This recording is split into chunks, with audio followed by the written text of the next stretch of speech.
Top quality और consistent performance के लिए सिर्फ सिल्वर पंप नाम याद रखना। ಜಸ್ಟಿಸ್ ಕುನ್ನಾ ಅವರ ವರದಿಯನ್ನು ಸರ್ಕಾರ ಮೊದಲನೇದಾಗಿ ಒಪ್ಕೊಂಡಿದೆ. It is accepted the report. ಅದರಲ್ಲಿ ಏನೆಲ್ಲ ರೆಕಮೆಂಡೇಶನ್ಸ್ ಮಾಡಿದ್ದಾರೆ ಅದರ ಬಗ್ಗೆ ನಾವು ಒಂದೊಂದನ್ನೇ ಅನುಷ್ಠಾನ ಮಾಡೋದಕ್ಕೆ ಪ್ರಯತ್ನ ಮಾಡ್ತೀವಿ. ಈಗಾಗಲೇ RCB ಅವ್ರದ್ದು, ಆಮೇಲೆ DNA ಅವ್ರದ್ದು, ಅವರ ಕೇಸ್ಗಳೇನು ಹೈಕೋರ್ಟಲ್ಲೆಲ್ಲ ಇದೆ ಅದು ಹಾಗೆ ಮುಂದುವರಿಯುತ್ತೆ. ಆಮೇಲೆ ಅಧಿಕಾರಿಗಳ ಮೇಲೆ ಈಗಾಗಲೇ ಅವರನ್ನು ಸಸ್ಪೆಂಡ್ ಮಾಡಿ ಒಂದು ಹಂತದ ಶಿಕ್ಷೆಗೆ ಒಳಪಡಿಸಿತ್ತು. ಈಗ ಮತ್ತೊಂದು ಡಿಪಾರ್ಟ್ಮೆಂಟಲ್ ಎನ್ಕ್ವೈರಿ ಮಾಡಬೇಕು ಅಂತ ಹೇಳಿ ತೀರ್ಮಾನವನ್ನು ಸರ್ಕಾರ ಮಾಡಿದೆ.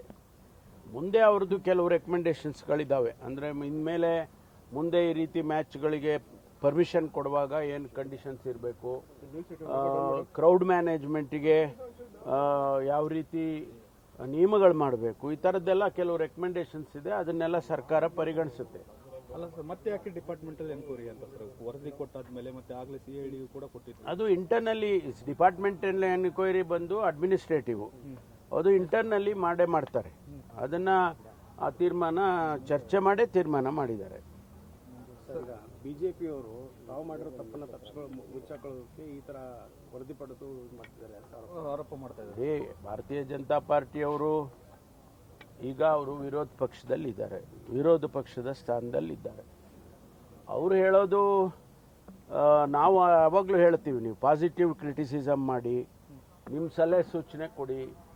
ಆ ಸಲಹೆಗಳು ಭಾಳ ಉತ್ತಮವಾಗಿದ್ದರೆ ಅದನ್ನು ನಿಮ್ಮನ್ನು ವಿರೋಧ ಪಕ್ಷ ಅಂತ ಅಂದ್ಕೊಳ್ಳೋದಿಲ್ಲ. ನಾವು ಜನರ ದೃಷ್ಟಿಯಿಂದ, ರಾಜ್ಯದ ದೃಷ್ಟಿಯಿಂದ ಅದನ್ನು ಪರಿಗಣಿಸ್ತೀವಿ ಅಂತೀವಿ. ಆದರೆ ಈ ಟೀಕೆ ಟಿಪ್ಪಣಿಗಳು ಮಾಡ್ತಾನೆ ಇರ್ತಾರೆ ಅವರು. ಅದಕ್ಕೆ ನಾವು ಏನು ಮಾಡೋಕ್ಕಾಗಲ್ಲ. ಅದು ಅವರಿಗಿರುವಂಥ ಹಕ್ಕು. ಅದು ವಿರೋಧ ಪಕ್ಷದಲ್ಲಿದ್ದಾಗ ಆಡಳಿತ ಪಕ್ಷದ ಮೇಲೆ ಟೀಕೆ ಟಿಪ್ಪಣಿ ಮಾಡೋದು ಸಹಜ. ನಾವು ಅಧಿಕಾರದಲ್ಲಿ ಇಲ್ಲದೆ ಇರುವಾಗ ನಾವು ಮಾಡಿದ್ದೇವೆ, ಅವ್ರು ಮಾಡ್ತಾರೆ, ಸಂತೋಷ. ಅದಕ್ಕೆ ನಾವು ಮಾಡಬೇಡಿ ಅಂತ ಹೇಳೋಕ್ಕಾಗುತ್ತಾ? ಸರಿ, ರಾಜಕೀಯದ ಯಾರ್ದು ಕೂಡ ತಲೆದಂಡ ಆಗಲಿಲ್ಲ ಅನ್ನುವಂಥದ್ದು ಗೋವಿಂದರಾಜ್ನವ್ರ ಹೆಸರದ್ದೇನಾದ್ರು ಉಲ್ಲೇಖ ಇದೆ ಸರ್ ಇದರಲ್ಲಿ? ಇಲ್ಲ, ಅದರಲ್ಲೇನು ಉಲ್ಲೇಖ ಇಲ್ಲ, ವರದಿಯಲ್ಲೇನು ಉಲ್ಲೇಖ ಇಲ್ಲ. ವರದಿಯಲ್ಲಿ ಬರೀ ನಮ್ಮ ಈ DNA, RCB, KSCA, ಆಮೇಲೆ ಅಧಿಕಾರಿಗಳು, ಪೊಲೀಸ್ ಅಧಿಕಾರಿಗಳು, ಅಷ್ಟು ಜನರದ್ದು ಮಾತ್ರ ಇದೆ.